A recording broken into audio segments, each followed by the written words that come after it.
Hello and welcome to Sports Talk. I'm Phil Hill, and this month our special guest is Gary Castasliner, Assistant Athletic Director for Rutgers University. Gary, welcome to Sports Talk. Thank you, Phil.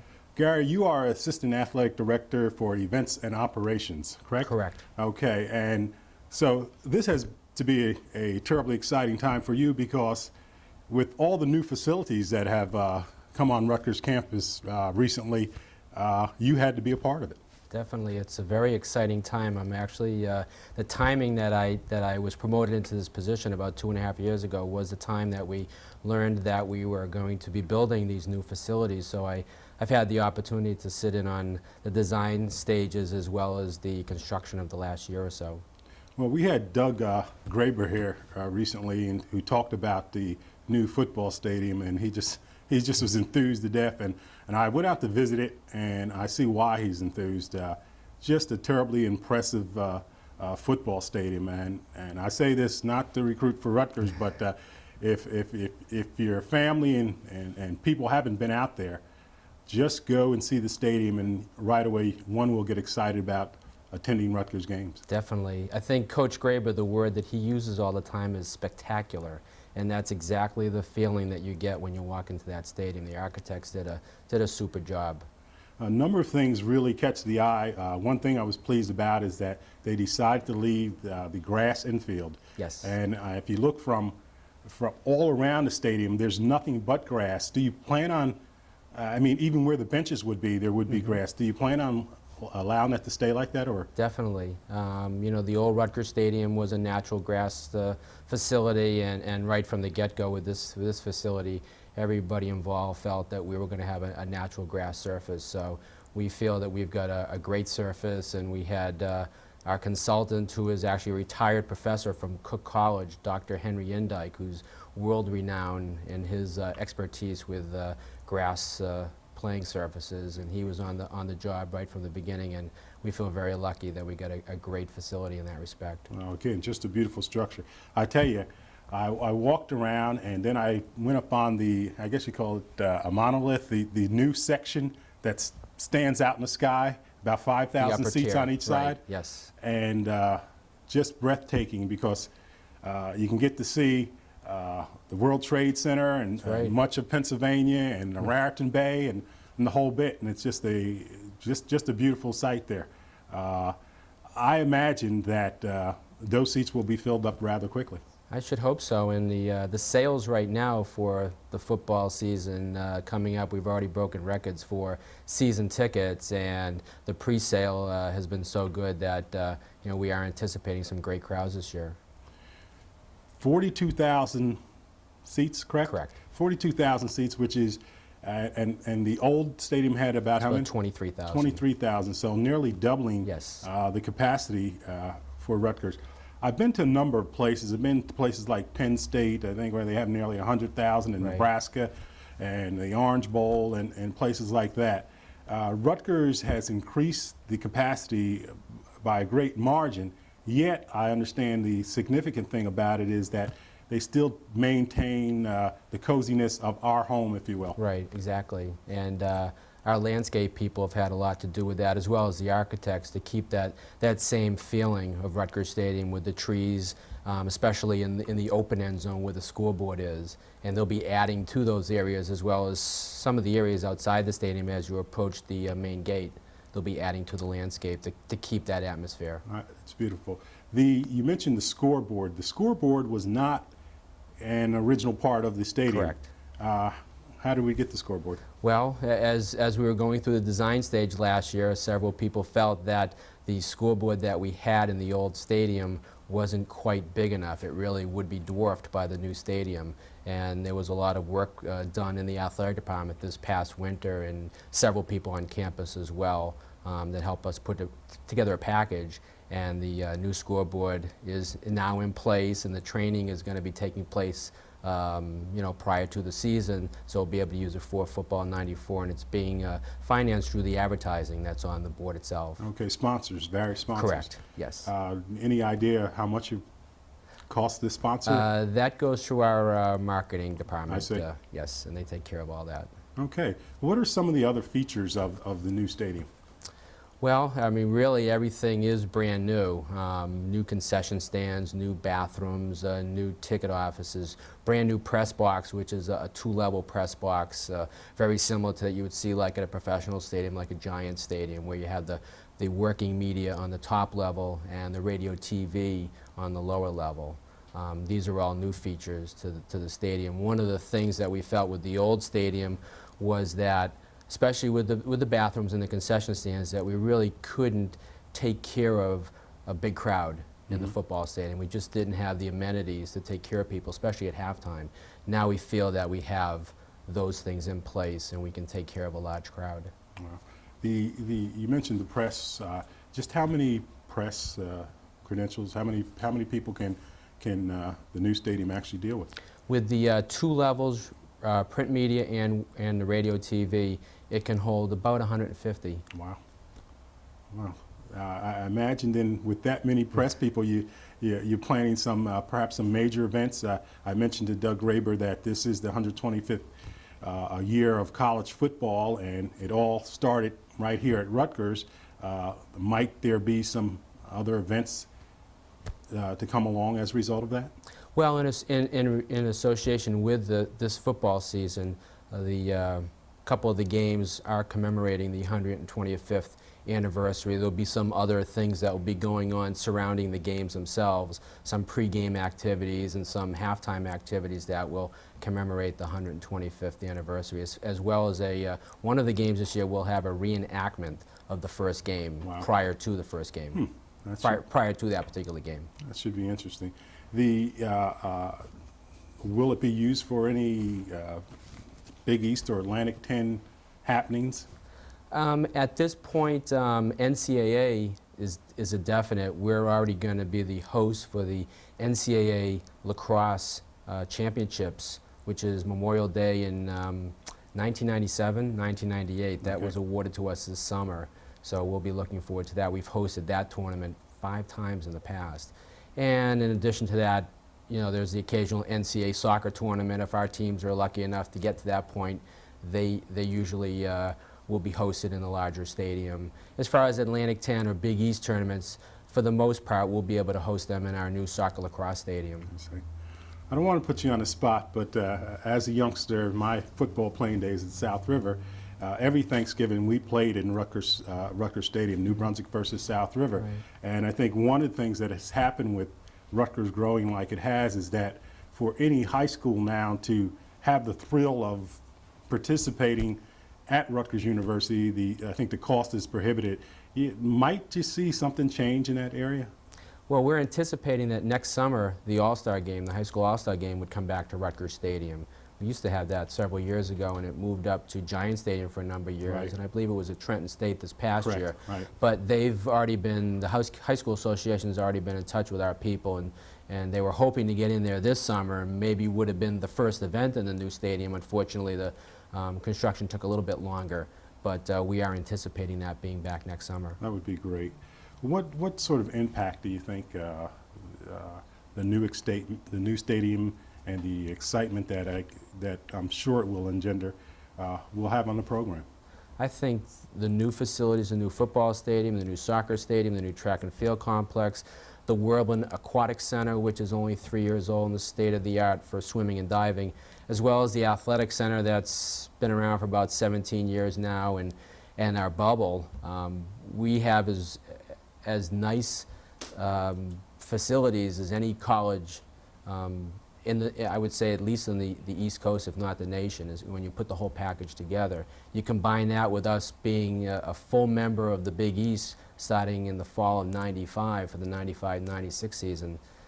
It would be very difficult to compete with Rutgers, you know, when you put everything together. We are very lucky that everything seems to be coming together at this time. I'm glad you said that. I don't think people realize that. A lot of times you have something right under your nose, and we see youngsters going away to school for various reasons, and really, facility-wise, one of the best equipped in the nation here. As I said, I personally took the time to go out to see the facilities, and just came away terribly impressed. My first stop was at the Hale Center, and just an impressive place. I walked in, and They had the various classrooms. I caught the receivers in one room and Right. the tackles in one room, the guards in another room, quarterbacks in another room, and VCRs, and everybody's in class studying. And I mean, and very neat and orderly. Of course, the Hall of Fame, which is on the first Yes. level. Just a lot of impressive things going on in the Hale Center there. Yeah. And again, you know, if you're a high school student or an adult that grew up with Rutgers athletics, and you come in and you see some of these new facilities, it is very impressive. And you know, if you compare us to some other schools, you might take their basketball facility, and maybe theirs is a little better than ours, a little bigger, a little newer. But I really think that when you take the whole package together, all of the facilities we have, it would be tough to compete with us, to compare with us. I did take note of something that, however, the Hall of Fame, which is located in the Hale Center, I imagine with a few more inductees, you're going to have to move the Hall of Fame out of there because it seems to be in need of more space now. Yes, we're talking of reconfiguring those pictures so we can make a little more room for that as we go on the next couple of years. Okay, you mentioned the bubble. The only place I didn't get to see, I mean, the bubble happened to be locked at the time, and the bubble's been around how many years now? For about 10 years now. About 10 years. Yep. I've never been inside the bubble. I have I have seen Boston College's bubble, which is a small version Right. of what Rutgers has, but everyone that talks about the bubble, I think Dan Reeves, last year when they were preparing for the playoffs, Correct. the Giants spent some time there, and he was lamenting about how great the facility is, and said something like, we ought to have one of these. And they went and built one. They actually built one? Yeah, as a not result? quite as big as the one that we have, but they did build one so they would have it ready for the '94 football season. Oh, Rutgers leading the way. Yes. I had Bob Riasso on a while back, and he was terribly excited about the Ron Yursak facility. Could you tell us a little bit about it? That is a new soccer lacrosse stadium. It will house our men's and women's soccer teams as well as our men's and women's lacrosse teams. It holds 5,200 people in the bleachers that are set up on one side. We have team rooms there that the teams can use for pregame, halftime, postgame. There's also a room for the officials. There's a new ticket office there, concession stands, and bathrooms. The surface is a natural grass. It's primarily a bluegrass.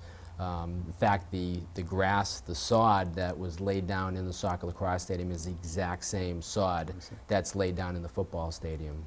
Who makes those decisions? Again, I compliment Rutgers because I think it's the right decision to have natural grass.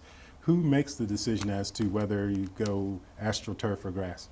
A combination of several people. Our athletic director, Fred Gruninger, and as I mentioned before, Dr. Henry Indike was our consultant on both projects.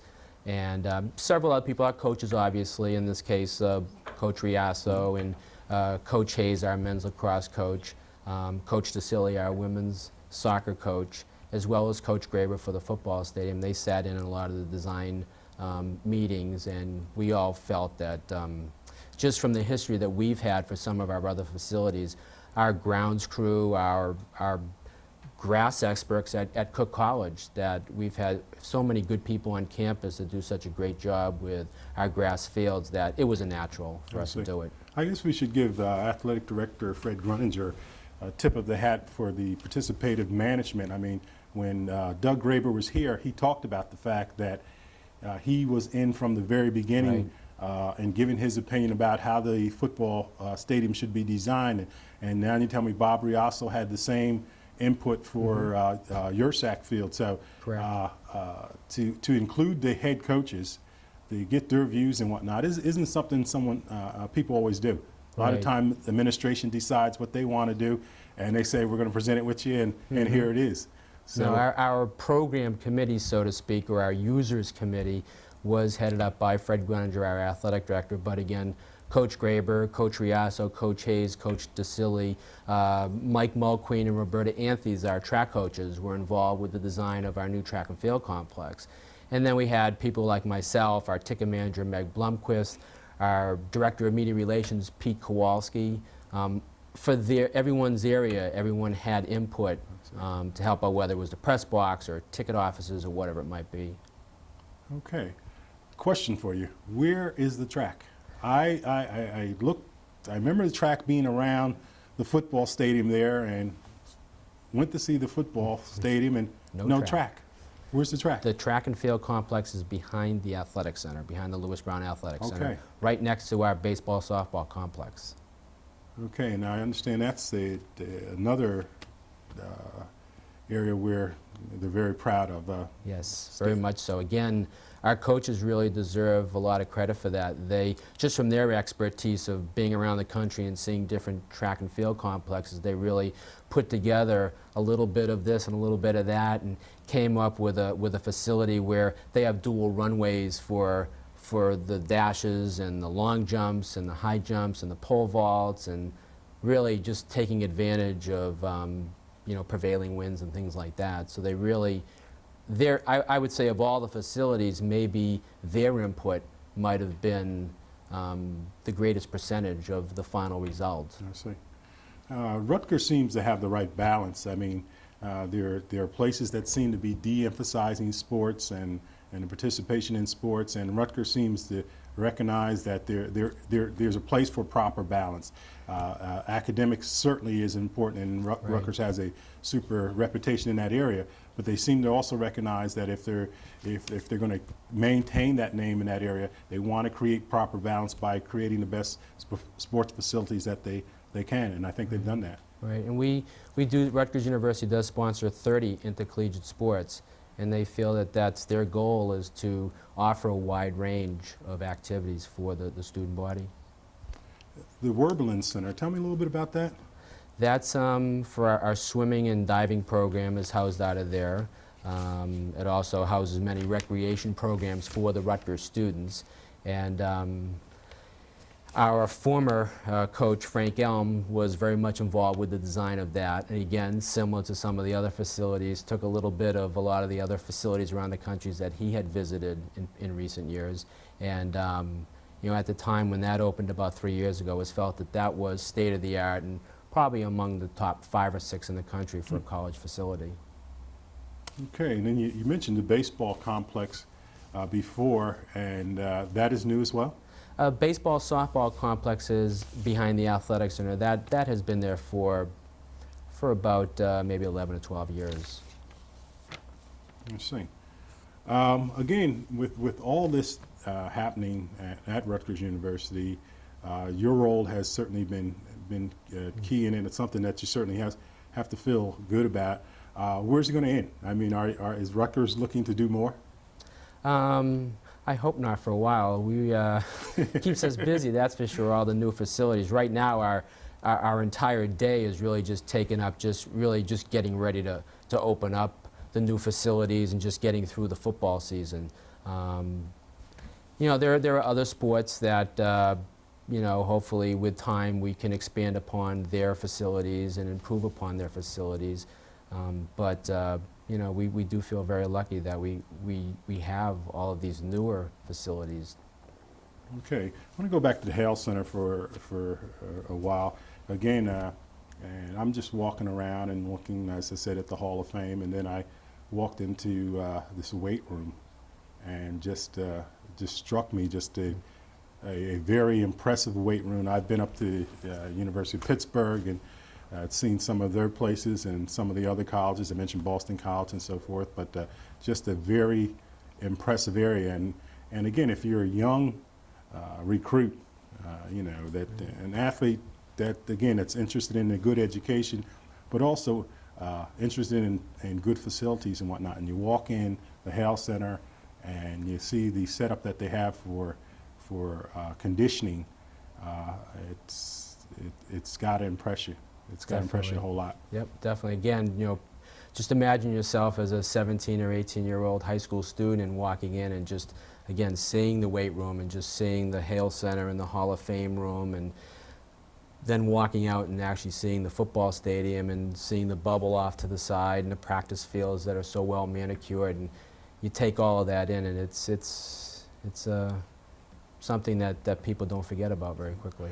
How much of the cost? I mean, we haven't talked about cost, but is this state funds or through benefactors, or Where does the money come from? It really just, it depends on the project, you know, and there have been different phases of the projects. These most recent projects, most of the funding for that was a state project. Mm-hmm. But along with that, there's a lot of capital campaigns, a lot of fundraising campaigns that are done through the university to help with a lot of the facilities. So it really depends on the particular facility and the different phase that we're in.